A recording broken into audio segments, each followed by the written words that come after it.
Morning everyone. आपल्या शेवंतीच्या झाडाला अशी भरपूर फुलं आल्यानंतर काही फुलं एका महिन्याने वाळायला लागतात. तर ही फुलं तोडणं आवश्यक आहे. ही वाळलेली फुलं या प्रकारे तोडून टाकायची आणि आपण ही फुलं वाळवू शकतो. सावलीत राहू द्यायची ही फुलं, सावलीत वाळवायची. नंतर पावसाळ्यात ही फुलं आपल्याला परत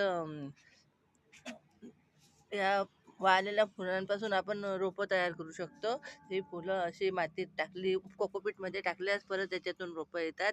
किंवा आपल्याला शक्य नसलं हे फुलं वाळवून त्याच्यापासून रोपं तयार करणं, तर हे शेवंतीचं प्लॅन्ट कटिंगने सहज इजी लागते.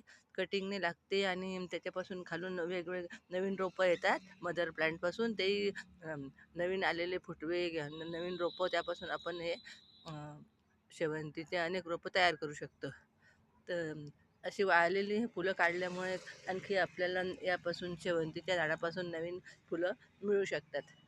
म्हणजे मिळतातच, पण त्यांचा आकार थोडा लहान असतो. म्हणून वेळोवेळी वाळलेले फुलं झाडावरून काढून टाकणे आवश्यक आहे. आणि त्याशिवाय झाडही चांगलं दिसत नाही. वाळलेल्या फुलांमुळे आपलं शेवंतीचं झाड खराब दिसते. त्यासाठी या प्रकारे ही वाळलेली फुलं काढून टाकायची. एक महिना, अगदी 1-1.5 महिना झाडावर चांगली फुलं असतात. नंतर ते काही फुलं वाळायला लागतात आधी उमललेले, नंतर मग आणखी फुलं उमलतात. शकता या प्रकारे हे फुलं वाळायला लागतात एका महिन्यानंतर. तर हे फुलं काढून टाकायची.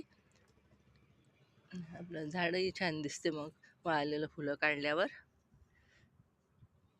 हे आपण अडेनियमचे फुलं असं वाळतात, तेही काढून टाकावं लागतात. म्हणजे नवीन फुलं असे छान येतात, आकार मोठा येते आणि फुलंही छान येतात आणि आपलं झाडही छान दिसते. आपण पाहू शकता हे हे असे वाळलेलं फुलं हे काढायला हवे. हे वाळलेलं फुलं काढले की झाडाला आणखी नवीन फांद्या येतात, छोट्या छोट्या, आणि नवीन फुलं येतात.